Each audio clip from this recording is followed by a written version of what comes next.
Happy 2021 to you all.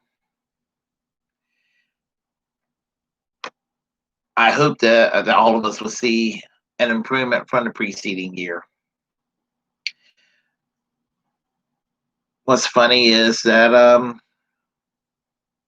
this was the first night I've had off. Last night was the first night I had New Year's Eve off since 2017,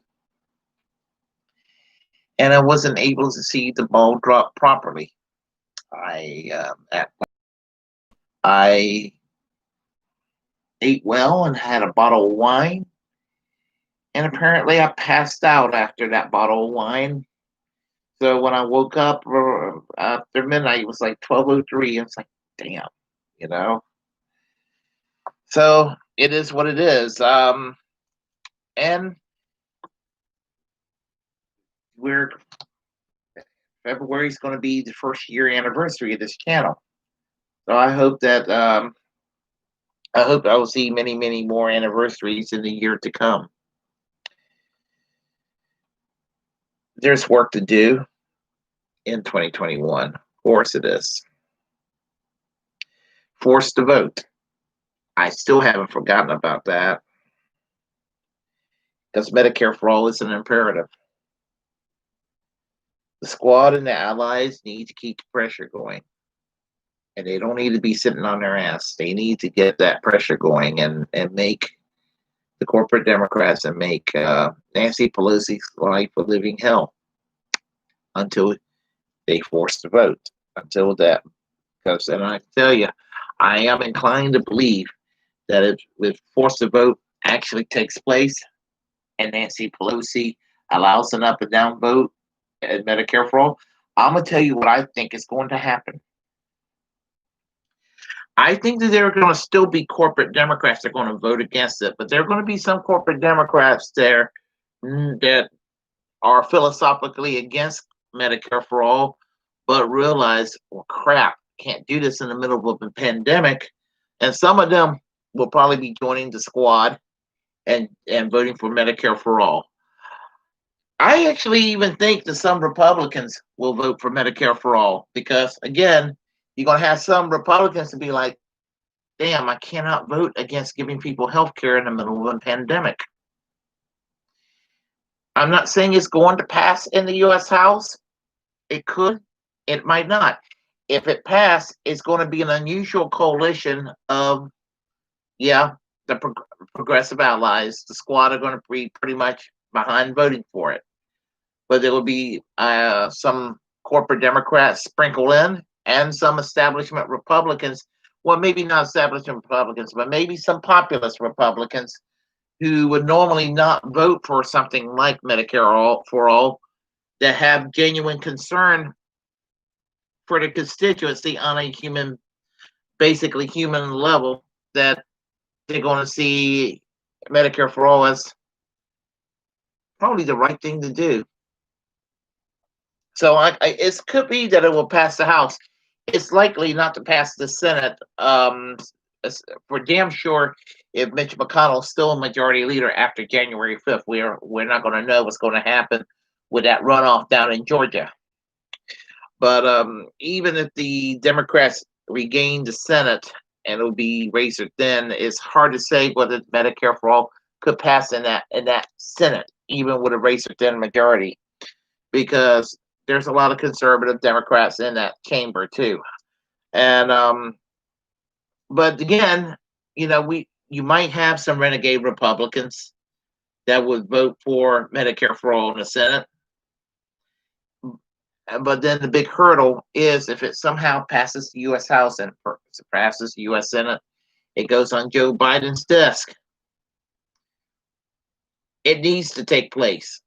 Force the vote, because if you lose, you're going to still win, because people will know that you're out there fighting for the little man and the little lady on Main Street, not the assholes on Wall Street.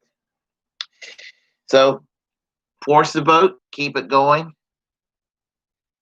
And for those of you that do not like Jimmy Dore, just forget that he he can be abrasive and just acknowledge that he has a damn good idea. And if we somehow get Medicare for all, I think that Jimmy Dore should get the credit for getting the ball rolling right now. The time is now. The time is now. It's not tomorrow. It ain't when you get your, the right amount of, of Democrats in there with the proper president and the proper. There's no proper to it. You got to do it because the time is now. The time's been yesterday and last week and last year and decades back. I was argued to the very founding of our founding fathers. We've needed this. Of course, no society had free medical care back then. But the point I'm trying to make is the time is now. $2,000 stimulus looks like it's not going to take place. And, Americans are screwed in the middle of a pandemic. You have Mitch McConnell, he needs to be out of the way. If we can't get Medicare for all, we're definitely not going to get Medicare for all with Mitch McConnell in the way. But with Mitch McConnell's out of the way, I doubt we're going to get Medicare for all, but we could get some payments. If Mitch McConnell's gone, we could see $15 an hour minimum wage. That could take place. All very good things to happen. We just got to get Mitch McConnell out of the way more than anybody else. And more, I have argued that during the Trump presidency, that Mitch McConnell was a bigger problem than Donald Trump. Then there's Donald Trump himself, making an ass out of himself, being a sore loser about the election. It's going to cause a rift in the Republican Party, probably even more than the civil war that's going on in the Democratic Party right now. So I say, keep it up, Donnie. You probably have done something useful if you disintegrate the Republican Party. The vaccines. I hope with the vaccines that we will see a serious reduction in this pandemic, and we'll get the pandemic under control. I don't think we're going to do as well as New Zealand, even if we start doing the right thing right now. But we got to start doing something. Something better than the status quo. And I will argue that Medicare for all and a UBI payment for all Americans is where this can take place, and people can protect themselves from each other, and hopefully conquer this virus. But I am going to wait till about December this year to take the vaccine. And I'm not telling you not to do it. This is what I'm going to do. So there you have it. All that. And I'm a little tired. That's why I don't sound too lively today. I'm okay. I'm exhausted. I went to the gym this morning and worked out, and I'm on a special diet right now. So I'm just I got a doctor's appointment February the 11th. I got to make damn sure that I'm in the best shape for it. Nothing terrible, nothing just the doctor told me I got to lose weight. It deals with swollen ankles due to flat feet. So anyway, that's what I got to do. So I got to. It's going to be hard to go through this Atkins diet that I'm about to go through, but it's got to get done. So at least I hope to look a hell of a lot better as a result, as a kind of a side benefit. But anyway, that's unimportant. I'm going to get through this. If I'm grumpy, you know why. I'm not, not eating the stuff I want to eat. And I decided to do this after the holidays because I certainly wasn't going to start that stupid diet during the holidays. No way in hell.